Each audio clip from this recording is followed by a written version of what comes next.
Saturday हो या फिर संडे, मैं अक्सर सोचती हूँ कि वीकेंड पर कुछ बहुत ही स्पेशल बनाया जाए, टेस्टी और एकदम रेस्टोरेंट स्टाइल। तो बस आज मैं कुछ ऐसा ही बनाने जा रही हूँ जो मैंने भी एक शेफ़ से सीखा है।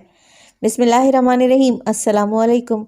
खुश रहें, आबाद रहें, जहाँ भी रहें हैप्पी रहें और हेल्दी रहें। तो मैं हूँ फ़ायज़ा और वेलकम करती हूँ आपको चटपटे पकवान में। आज मैं बनाने जा रही हूँ बीफ लाहौरी कढ़ाई। वैसे तो ओरिजिनल रेसिपी मटन में बनती है, आप लोग इसे चिकन से भी ट्राई कर सकते हैं। बहुत ही जायकेदार रेसिपी है, तो इसे ट्राई करना तो बनता है। तो रेसिपी को एंड तक देखें, अच्छी लगे तो लाइक कर दें और चटपटे पकवान को सब्सक्राइब भी कर लें। तो चलें फिर बीफ लाहौरी कढ़ाई बनाना स्टार्ट करते हैं। तो सुपर टेस्टी और बेहद लजीज लाहौरी कढ़ाई बनाने के लिए सबसे पहले तो मैंने ले लिया है बीफ 1 किलो के बराबर इस्तेमाल कर रही हूँ। हड्डी वाला यानी कि मिक्स गोश्त है। अब देखिए, बीफ में मैंने डाला है 1 टीस्पून के करीब नमक और शामिल कर देंगे हल्दी 1/4 टीस्पून। 1 केजी बीफ के लिए 4 से 5 बड़े साइज़ के टमाटर लें। अच्छा, छिलका उतारने की भी ज़रूरत नहीं है, बस रफली सा काटें और बीफ में ऐड कर दें। तकरीबन 2 टेबलस्पून के करीब इसमें शामिल करूँगी मैं अदरक और लहसुन का पेस्ट। तो बस ये अब कुछ भी नहीं करना, बीफ में डालना है पानी। तो मैं तो 2 गिलास पानी डाल रही हूँ ना।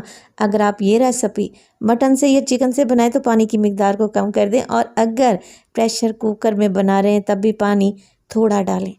चलें जी, अच्छे तरीके से सारी चीज़ों को मिक्स कर दें। अब फ्लेम को ऑन करें और बीफ को पकने के लिए छोड़ दें। 5 मिनट के बाद मैं आप लोगों को चेक करवाऊँगी कि बीफ किस कंडीशन में पहुँचा है। तो ये जायकेदार लाहौरी कढ़ाई की रेसिपी मैंने भी एक शेफ़ से ही सीखी थी। अब तो कोई भी ओकेजन हो, सेलिब्रेशन हो, मैं इसे लाजमी बनाती हूँ। तो 5 मिनट के बाद आप लोग ज़रा चेक करें, एक बॉयल आ चुका है बीफ में। अब कवर लगाएं और तकरीबन 30 से 35 मिनट के लिए बीफ को पकने के लिए छोड़ देते हैं मीडियम टू लो फ्लेम पे। तकरीबन 30 मिनट के बाद बीफ कुछ इस कंडीशन में पहुंच चुका है। पानी तकरीबन ड्राई ही होने वाला है और आप लोग ज़रा चेक करें, जो मैंने इसमें टमाटर डाले थे ना, बिल्कुल सॉफ्ट हो चुके हैं, हलवा बन चुके हैं। तो बस अच्छे तरीके से मिक्स करें। मैं आपको ज़रा बीफ चेक करवा देती हूँ कि ये कितना बेहतरीन तरीके से गल चुका है। तो ज़रा चेक करें, बीफ एकदम परफेक्टली सॉफ्ट हो चुका है। ऐसा ही बीफ मुझे चाहिए था। रेस्टोरेंट्स वाले क्या करते हैं, बल्क क्वांटिटी में बीफ को हाफ टन करके रख देते हैं। ये इतनी मोस्ट डिमांडिंग रेसिपी है ना रेस्टोरेंट की, बनाएंगे ना तो खाकर मज़ा आ जाएगा। तो बीफ अच्छे तरीके से गल चुका है, टमाटर भी सॉफ्ट हो चुके हैं। अब मैंने क्या करना है, बीफ की भुनाई करनी है। तो भुनाई करने के लिए इसमें डालेंगे 1 कप के बराबर कुकिंग ऑयल। वैसे आप घी भी डाल सकते हैं। कुकिंग ऑयल डालें और अच्छे तरीके से बीफ को भून लें, ताकि जो टमाटर आपको नज़र आ रहे हैं ना, बिल्कुल इनका पेस्ट बन जाए, अच्छी सी ग्रेवी रेडी हो जाए। और इसी स्टेज पर अगर तो रेसिपी आप लोगों को ज़रा बराबर भी अच्छी लग रही हो, प्लीज़ रेसिपी को लाइक कर दिया करें और चटपटे पकवान को सब्सक्राइब भी कर लिया करें।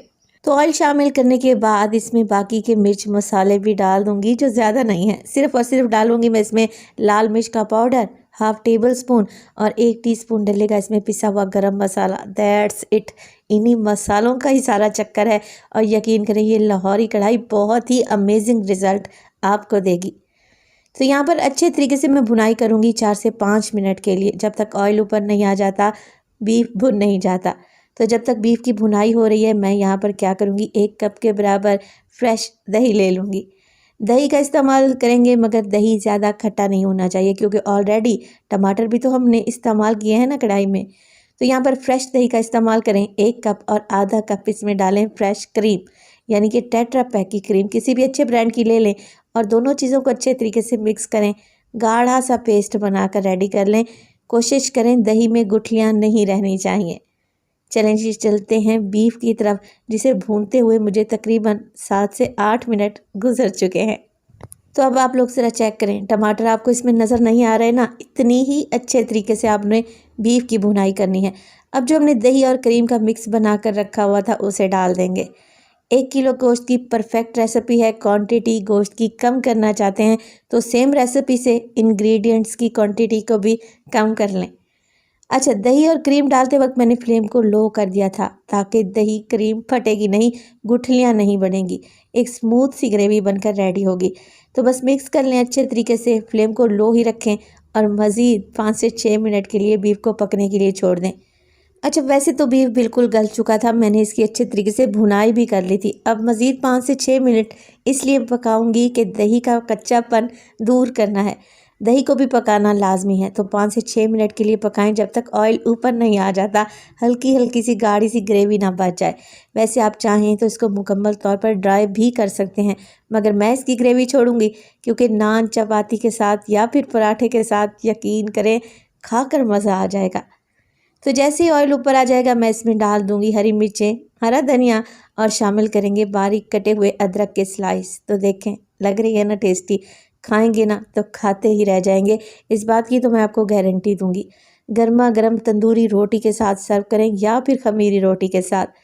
आप ये रेसिपी मेहमानों के लिए बनाएं, यकीन करें मेहमान सालों तक इसका जायका नहीं भूल पाएंगे और आपसे बार बार डिमांड पे बनवाएंगे।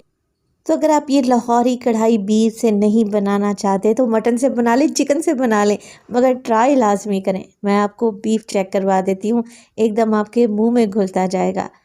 बेहतरीन जायकेदार लाहौरी कढ़ाई एक बार बनाएंगे तो बार बार बनाएंगे। अपना बहुत सारा ख्याल रखिएगा। फायज़ा को अपनी दुआओं में याद रखिएगा। मुझे दीजिए इजाज़त। टिल देन, अल्लाह निगहबान।